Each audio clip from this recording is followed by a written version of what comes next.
Agasobanuye kacu tugatangiriye ahangaha. Tantine ari gukubura, ageze atya abaguye ku gakombe karimo inzaratsi, ahita agira ubwo barasakuza cyane, aravuga ati nyagasani ibi ni ibiki? Uyu mugore aragera amubwira ati utagira ibyo ukora, ati subizamo vuba vuba. Barakwereka tantine yahise avuga ati ndaje mbisubizemo. Uyu mugore disi yari yarafashe inzaratsi aziha umugabo, nako amufungiranye ahantu. Uyu mugore tantine arangije aravuga ati ndaje mbikore, ati ntugire ikibazo. Umugabo yari yabaye nk'ikirimarima, nta kintu yari ari kumva. Uyu mugore arangije aravuga ati gira vuba vuba mbone wagize vuba, ukurikire filime witonze. Maze aravuga ati utagira ikosa ukora ukabisubizamo. Barakwereka uriya mugore hari akantu yakuyemo, maze uyu mugabo ibibaraga bimwe bihita bimuvamo, ibibaraga by'imyuka mibi.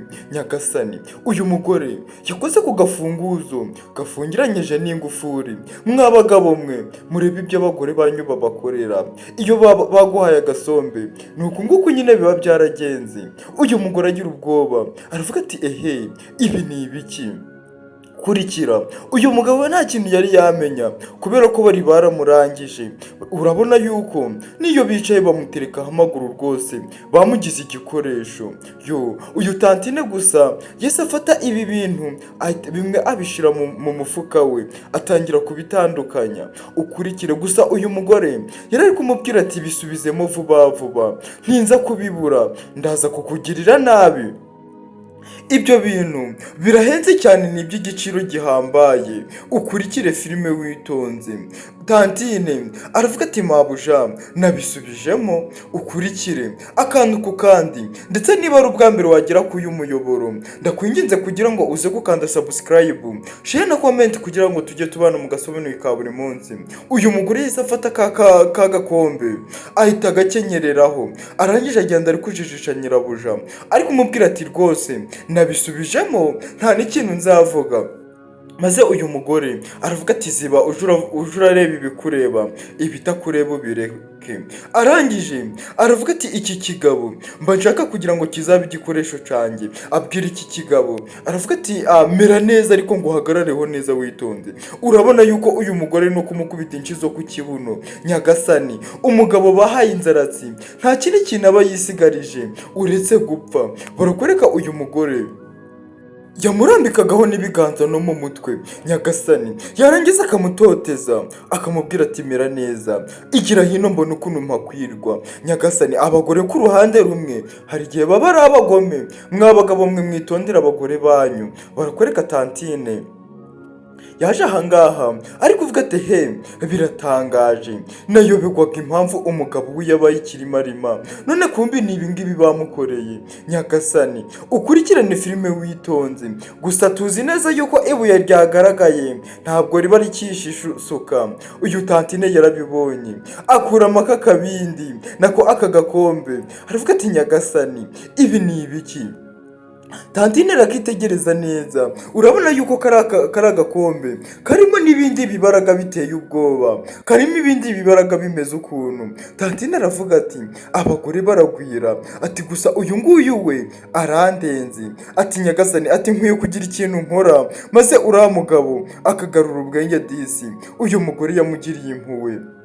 Arangije aravuga ati ibi bintu birenze ukwemera, birenze ubwenge bwa muntu. Ati kuva nabona nibwo nabona ibi bintu. Urabona yuko ubwenge bw'uriya mugabo barabufashe babufungiranya mu ngufuri. Nyagasani uyu mugore aravuga ati ibi bintu ntabwo ndi kubyakira. Ati niyo mpamvu njya mbona uriya mugabo buri kimwe cyose mabuja amubwiye agikora. Barakwereka uyu mugore yaravuze ati ni ukuri kw'Imana ntagize ikintu mbikoraho, nanjye Imana ntabwo yazigera imbabarira. Ati ahubwo nkwiye kugira ikintu nabikoraho.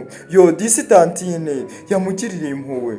Ukurikire arangije areba akantu ku kandi uburyo bagakozemo. Gusa urabona yuko iyi ngufuri n'uru rufunguzo birimo izindi mbaraga z'imyuka mibi. ndetse zidasanzwe. Abagabo muri kureba iyi filime ni mwicunge ndetse murebe neza niba abagore banyu batarabahaye inzaratsi. Ukurikire filime witonze. Ubwo tantine yaraje ashira urufunguzo hano hanze, arangije aravuga ati ngiye kureba bosi ukuntu naza kumutabara. Ukurikire barakwereka bosi muri salo, disi bamukiniragaho bamushiragaho amaguru. Ubwo mwabuja ari kubwira tantine ati tantine reba ukuntu wanzanira amazi yo kunywa. Ukurikire. Ubwo tantine aravuga ati ndaje mabuja. Uyu mugabo yari yaramuhinduye ibindi bintu. Uyu mugabo bari baramutayemo akantu, barakwereka umugore ari kumubwira ati gira vuba vuba unama wa kigoryiwe. Tekereza yuko uyu mugore ari kubwira umugabo we, yarangiza akamukubita n'inshi zo mu ruharadisi. Kandi uri kubona ko uyu mugabo ari umuntu w'umukire ufite n'amafaranga, uri mu rugo rwe, wahawe n'Imana rwose buri kimwe cyose. Ariko ntabwo uburozi, inzaratsi z'umugore ntabwo zamukundiye ko aza kugira ubwenge bwuzuye. Uyu mugabo umugore we yaramutsiritse. Nyagasani ukurikire kugira ngo aze mu mitungo ye ameze neza. Barakwereka uyu mugore yari guhamagara tantine, ariko umubwira ati tantine kuri gutinda bimeze bite, kandi hari igihe naza kugusohora muri runo rugo nabi. Uyu mugore disi yari yararangije kuba umugabo mwa runo rugo, yari yararangije gutegeka. Ukurikire yari yaragangamaraye yicara ku ntebe z'amadive, yarangije amaguru akayashira ku bikanu by'uyu mugabo.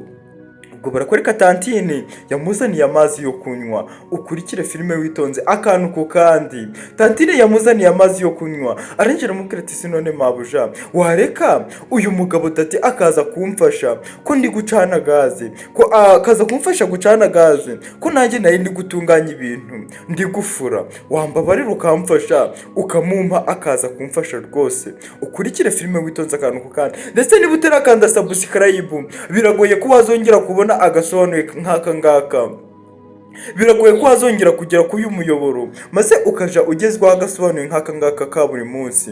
Ubwo uyu mugore yaramubwiye ati mbabarira rwose umfashe ubwire tantine nako ubwire uyu mugabo aza mfashe gucana imbabura nako gaze. Maze uyu mugore aramubwira ati nagenda gufashe, atariko ntaze gutinda ibirenge byanjye bitaba biri kumera nabi, bitaza kuba biri kuvunika. Maze uyu mugore tantine aramubwira ati rwose ntabwo ari buze gutinda. Barakurika uyu mugore yise amukubita agashiko k'urupara, aramubwira ati haguruka ugende umufashe. Ukurikire filime witonze. Aramubwira ati nurangiza gucana gaze uhita ubanguka ugaruke urambike amaguru yanjye hano, amaguru yanjye ntabe ari kuvunika ariko kandagira hasi. Nyagasani uyu mugore yari yararangije kugafatisha. Ni bya bindi wumva bari kuvuga ngo uyu muntu yaragafashe. Uyu mugore yaragafashe disi, yararangije aravuga ati iki kigabo ndakeka naragifashe rwose, nta hantu cyazongera guhurira no kugira ubwenge buzima. Nzajya ngitegekesha uko nshaka, gitegekesha igitugu buri kimwe cyose. Maze uyu mugore aravuga ati si nimwihute mubanguke kandi. Ukurikire uyu mugore nawe yari yaragafashe, ubwonko bw'uriya mugabo yari yaramufatishije neza neza. Ukurikire filime akantu ku kandi. Ubwo uyu mugore yasigaye ahangaha yicaye rwose yarwegweje kubera ko yuko yaravugaga ijambo rikijana. Ukurikire rero afashe urugo, mbese muri make niwe wari we mugabo.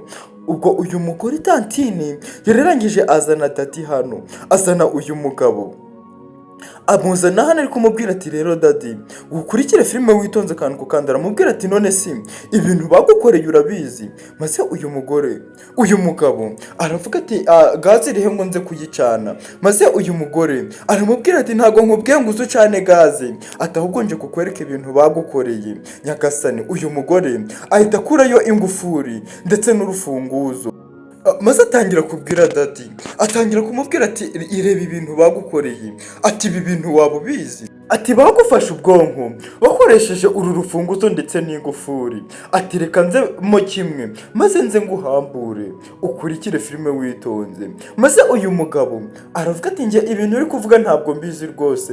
Uyu mugabo disi yari yaribereye nk'ikimara, nta bwenge na buke yari akigira kubera umugore we, kandi yari umugabo w'umukire. Barakwereka maze uyu tantine aramubwira ati rero ukurikira akantu ku kandi ngiye kuguhambura nze mbe nafata ubwenge bwawe ngusubize ku murongo. Barakwereka uyu tantine yafashe urufunguzo ahita ruvuna ingufuri arayifungura. Nyagasani ako kanya umugabo hari ibintu byamuvuyemo birirukanka. Uyu mugabo yagaruye ubwenge ku gihe.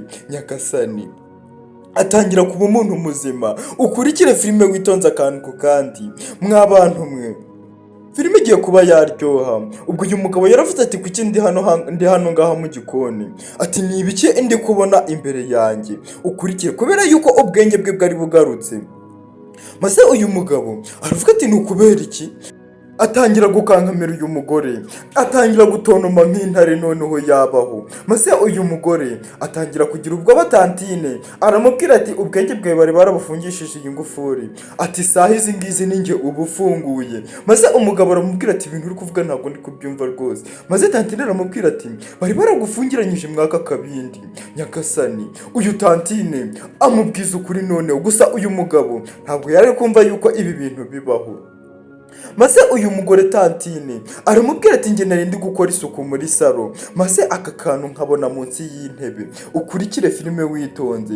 Maze uyu mugabo aravuga ati bivuze yuko igihe cyose maze nari narabaye ikigoryi hejuru y'ibyo bintu. Maze tantine aramubwira ati rwose ibintu uri kukubwira ni ukuri, niko bimeze. Ati sahizi nuko mbibonye nkakugirira impuhwe, nkavuga nti reka mbipfukure, reka mbifungure. Ntabwo rwose ntago wari umeze neza cyane. Uyu mugabo atangira kumva ibintu, atangira kwikanga, ndetse uyu mugabo atangira no kwireba abona ko yacupiye. Ubwo buramwica. Tantine aravuga ati rwose ibi bintu mabuja niwe wabikoze. Maze uyu mugabo aravuga ati rwose nta kuntu nakwiyumvisha ukuntu umugore wanjye yakora ibyo bintu. Maze tantine aravuga ati rwose niwe wabikoze, ati ahubwo reka dushaka ukuntu tumugerageza. Uyu mugabo aravuga ati njye ngiye kugenda nkomeze nigire nk'ikigoryi kugira ngo menye ukuri kose kwa nyako. Maze uyu mugore aramubwira ati rwose niko bikwiye kugenda, ugomba kugenda maze ukigira nk'uko bisanzwe, ukigira nk'uko yari asanzwe akuzi, ukareba ukuri ndi kukubwira niba atari ukwa nyako. Uyu mugabo disi ntabwo yari kubyakira, ntabwo yari kumva yuko ibi bintu byabaho. Maze uyu mugabo aravuga ati nimara kubona ukuri kwa nyako ndaza kukwereka icyo gukora. Ukurikira filime witonze. Uyu mugabo abaye muzima, umugore we kamubayeho. Reka turebe ngo ni iki kigiye gukurikiraho. Kurikira filime witonze, filime igiye kuza yaryoha. Nkwibutse gukanda subscribe, share na comment kugira ngo tujye tubana mu gasobanuye ka buri munsi. Ubwo uyu mugabo yaravuze ati reka dukore umugambi nk'uwo nguwo, ati kandi ntinsanga uri kumbesha, ni wowe biraza kumerera nabi. Ubwo umugabo yarongeye yigira nk'ikigoryi aragenda, aravuga ati ntari reka tugende, gahunda niyo ngiyo dupanze. Ukurikire filime witonze. Tantine yasigaye ahangaha, mabuja nawe nako bosi nawe arerekera asubira muri salo kugira ngo asuzume ibintu tantine amubwiye niba ari ukuri. Barakwereka tantine yarabyizeho umugambi we na bosi. Barakwereka umugore muri salo yarakiri gutegeka, abona dati araje, atangira kubabwira ati kuki mwatinze mwabimaramwe, ninde wababwiye ngo mutinde. Umugore yarategeka rikijana. Barakwereka tantine yaravuze ati rwose yari kumfasha gucana gaze, atari ko nari mugaruye kuko ntago namutindanye. Gusa icyo uyu mugore atazi hari ibanga bamenye. Maze uyu tantine aramubwira ati utubabarire kubera yuko twari dutinzeho gatoya, atari ko twari tugarutse ba nyakubahwa, twe tugarutse mubyeyi. Atangira kubwira umugabo ati jadawuni, ati unama wa kiginga wa mukaritasi we. Umugabo arongera arunama nk'uko bisanzwe. Umugore arangije aranamuhirika, dore agasuzuguro. Nyagasani uyu mugore arangije abwira uyu tantine ati fata unjanire igikombe mu nzu, nako ikirahuri ja kubika. Barakwereka umugore yarongeye amugerekaho amaguru, gusa ntago azi yuko uyu mugabo yabaye muzima. Uyu mugabo byaramurenze. Maze uyu mugore atangira kumutuka, ari kumubwira ati mera neza wanturiwe. Umugabo yaramwitegereje. ndetse umugore we amukubita n'urushi n'ubundi nk'uko bisanzwe ku ruhara, ariko umutuka uyu mugabo byaramurenze. Tantine nawe yari yumiwe. Uyu mugabo umujinya wabaye umujinya. Nyagasani ukurikira filime witonze. Ubwo uyu mugore ahita abwira Tantine ati genda vuba vuba. Barakwereka uyu mugabo yahise ahaguruka n'umujinya mwinshi. Gake gake umugore ari kumubwira ati ryama, ati ongera wuname. Umugabo aramwihorera. Umugore bitangira kumutungura. Nyagasani ukurikire filime witonze. Maze uyu mugore abwira Tantine ati wakoze ibiki? Uyu mugabo ahita amukubita urushi. Nyagasani kugira ngo wemere yuko ibi bintu byari bikaze, wa mugore we utanga inzaratsi ku mugabo wawe, umunsi uzaba umwe umugabo azakanguka, Tantine azabibona narangiza byereke umugabo. Maze uyu mugore aravuga ati Tantine, uyu mutantine bamwita Anabela, ati Anabela wakoze ibiki? Maze uyu mugabo aravuga ati ngewe umugabo nkanjye wihaye mu rugo rwanjye, utinyuka unkorere ibi bintu, utinyuka ufate ungerekaho amaguru, nurangiza untuke unsuzugure buri kimwe cyose ukinkorere hejuru y'amafaranga yanjye mu rugo rwanjye.